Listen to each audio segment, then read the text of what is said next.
And to add on to that, man, you brothers really don't understand how much love we have for Israel, man. Because through us doing this work, you get your funky motherfucking ass back in reincarnation. But at least you get to come back. That's right. Because we are being the right servants to serve the Most High, man. That's right. And to obey His command and follow His order, man. And push this truth out so that we can have a kingdom, man. So your dirty ass, hard-headed, stiff-necked ass can have something. This is a labor of love. That's right, man. You know? I mean, it's harsh, but it's love, man. Yep. Yeah, man. If you have parents and you disciplining them, I mean, you discipline your children, man, sometimes it come off very harsh, man. Right. But it's necessary. Yep. Right. Especially if you, a so-called African American, a so-called Latino, a so-called Native American, man, you need the harsh treatment because this world is harsh, man. That's right. So you preparing your children for the mind, your children's mind for what's going on in this world, man. Yeah, and man. that's what we're doing with Israel, man. That's right. Yeah, man, you need to get out that vaginal spirit, man. That straight vagina, like no matter how much wickedness I do, let's uplift each other. No, man, you need to be correct. Okay? You're going off, it's not the truth, this the truth, bow to it or die. That's right. That's it, man. Somebody has to do it, man. Damn. Like somebody has to have the balls to be able to be like, man, this is not the way we should be going in, man. Right. So you niggas, you really just complain mostly because you just don't like the personalities that's out doing the dirty work, man. Yeah, because you vaginal, man. You're not a man. You still got that soft spirit on you, man. That's perfect, man. That's perfect that you say that because that goes back perfectly to what we're talking about here, man. The understanding of words, man. And playing that understanding out, man. You think love is just loving on everybody and accepting everything. That's the total opposite, man. That's actually wickedness, man. That's condoning wickedness, man. Both of y'all, both the wicked and the people who justify wickedness, both of y'all wicked, man. That's right, man. But we're here to tell you that's different, man. We're supposed to be, you're holy. We're supposed to be separate from that wickedness, That's man. right, man. And that's going back perfectly what the brother's talking about with slavery, man. Because you ain't supposed to be utilizing slavery to oppress people, man. That's right, man. And that's going perfectly into Leviticus 25, man. That's a beautiful point. Let's get Leviticus 25, and we're gonna give y'all understanding because the Most High dealt with slavery too, man. But we didn't do it the way the damn most diabolical person on this planet did it, man. That's right. You're a servitude. Right. It's top and the bottom, just like you got now. You go to work every day, don't you?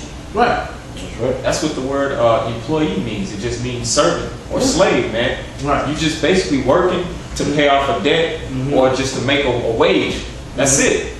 But like we about to go into the so-called white man, that demon, he basically put that misconception of what the word slavery is because he actually oppressed us, man. That's right. Beat us down. That's We right. just gonna get the example here. Yeah, get the example. This is Leviticus 25, and I'll actually start at I'll start at 36. Take thou no usury of him or increase, but fear thy power, that thy brother may live with thee. Thou shalt not give him thy money upon usury, nor lend him thy victuals for increase. Right. That's what the Most High. I mean, the white man would do, man. The white man uses you, man. He makes you work and he charges you interest, man. That usury, that's what he does, man. He breaks every law in his Bible, and yet you still think he wrote the book. You think he gonna, come on, man. He always some fine print, some loopholes in it, man. Okay? There's no loopholes in the Bible, man. The Bibles and codes are different. It's a difference between having loopholes and having a code, man. Okay? So don't think because the Bible's written to kind of stumble you here and there that it's a loophole. No, it's not a loophole, man. It's just only meant for certain people to get the understanding. Okay?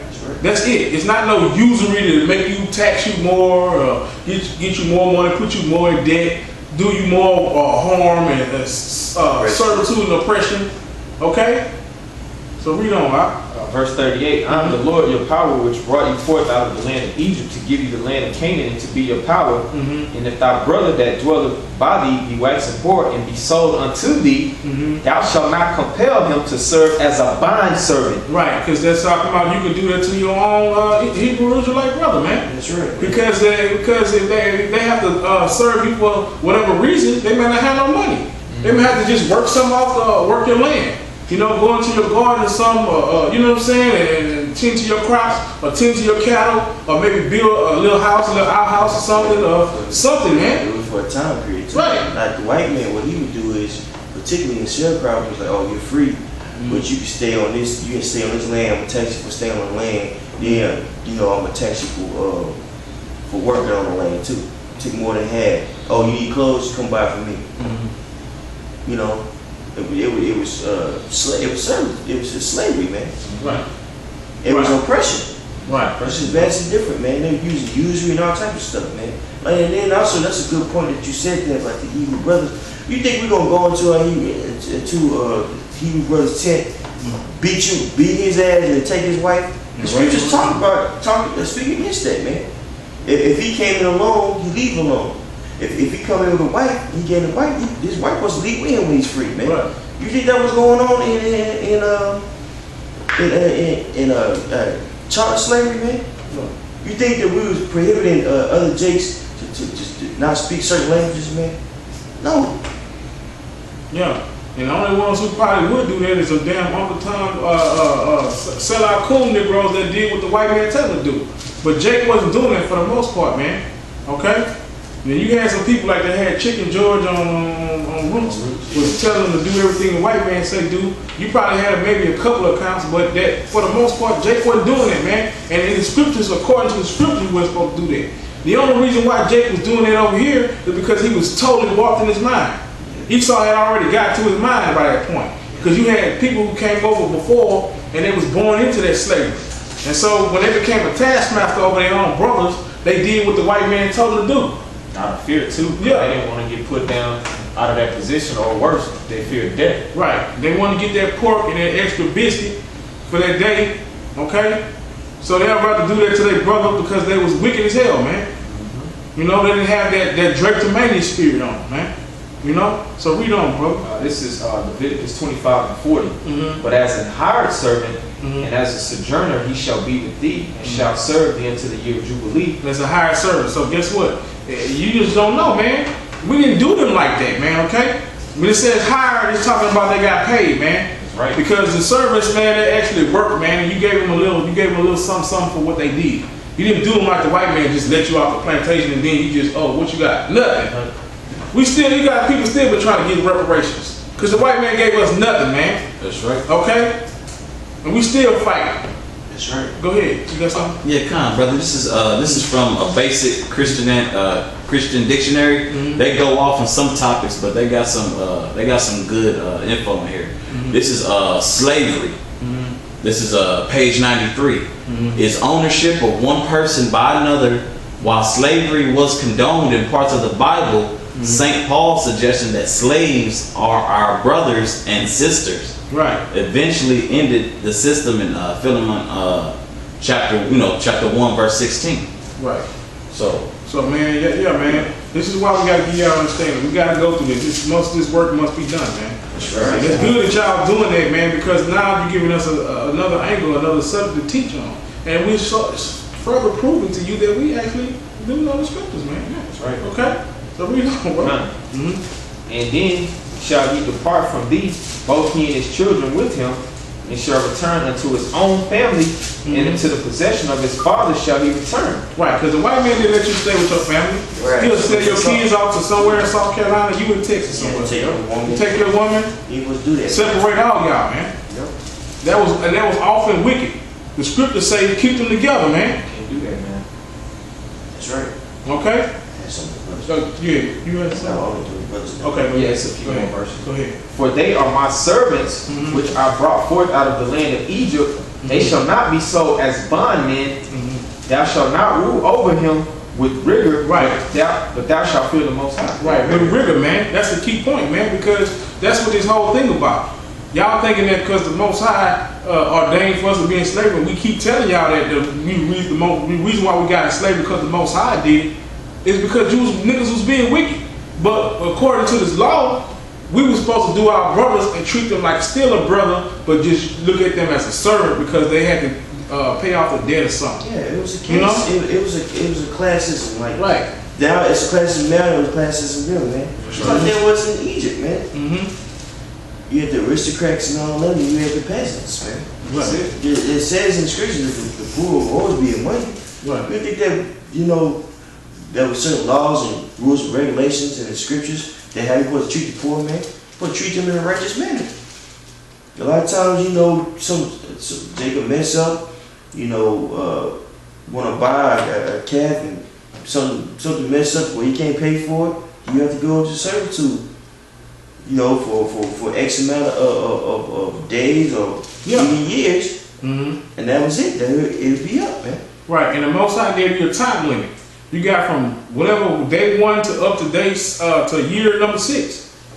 And if this is a year of Jubilee, it don't matter how many years you've been in slavery, you guys gotta let them go.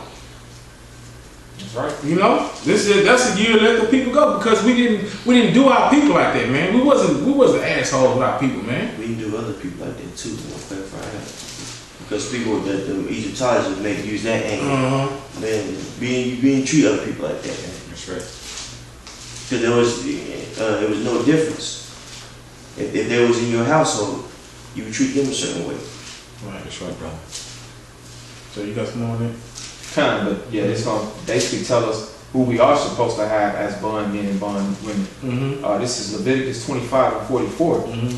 Both thy bond men and thy bond maids, which thou shalt have, shall be of the heathen. Yeah, man, that's talking about the rest of the nation. They're supposed to be our slaves. Those are the ones we supposed to be real slaves. Now, there was certain situations what we're going into where it was Israelites who served for a time period a way to pay off debt, man. That's basically what it was. It wasn't like you gonna put a whip on his back and take his woman and, you know, castrate him and feed his baby to alligators.